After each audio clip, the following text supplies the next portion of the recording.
नंदुरबार शहर आणि शहादा पोलीस ठाण्याच्या हद्दीत झालेल्या चोरीच्या घटनांचा तपास करताना स्थानिक गुन्हे अन्वेषण शाखेला मोठे यश मिळाले.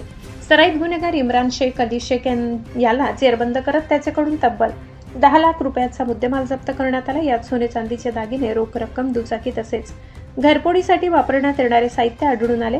इम्रान शेख याच्यावर नंदुरबार जिल्ह्यासह धुळे, नाशिक आणि गुजरात राज्यात विविध गुन्हे दाखल आहेत. नंदुरबार जिल्ह्यात त्याने 4 ठिकाणी घरफोडी केल्याचे तपासात उघड झाले असून त्यामुळे 4 गुन्ह्यांचा उलगडा झालाय. या आरोपीकडून आणखी काही गुन्हे उघडकीस येण्याची शक्यता असून त्याच्या साथीदारांची संख्या वाढण्याची शक्यता पोलिसांनी व्यक्त केली आहे. सराईत गुन्हेगाराला जेरबंद केल्याने स्थानिक गुन्हे अन्वेषण शाखेच्या कारवाईतून अनेक चोरीच्या गुन्ह्यांचा छडा लागलाय.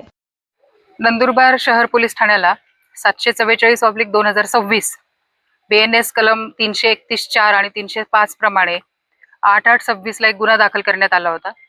त्या गुन्ह्याचा तपास स्थानिक गुन्हे अन्वेषण शाखा आणि उपविभागीय पोलीस अधिकारी नंदुरबार उपविभाग यांच्या मार्गदर्शनाने समांतर तपास सुरू होता आणि तो तपास करताना 14/8/26 ला उपविभागीय पोलीस अधिकारी नंदुरबार उपविभाग श्री हनुमंत गायकवाड आणि स्थानिक गुन्हे शाखेचे पोलीस निरीक्षक श्री हेमंत पाटील यांना जी गोपनीय माहिती मिळाली होती की सदरचा वरचा गुन्हा दाखल झालेला आहे, ती जी घरफोडी आहे ही धुळे शहरातील सराईत आरोपी जो आहे इम्रान शेख उर्फ इम्रान बाजक्या राहणार अजमेरा नगर धुळे यांनी केली असल्याचे समजल्याने त्याचा शोध घेण्याकामी उपविभागीय पोलीस अधिकारी आणि स्थानिक गुन्हे शाखा या दोन्हीचं संयुक्त पथक त्या ठिकाणी गेलेलं होतं आणि त्याचा शोध घेत होतं.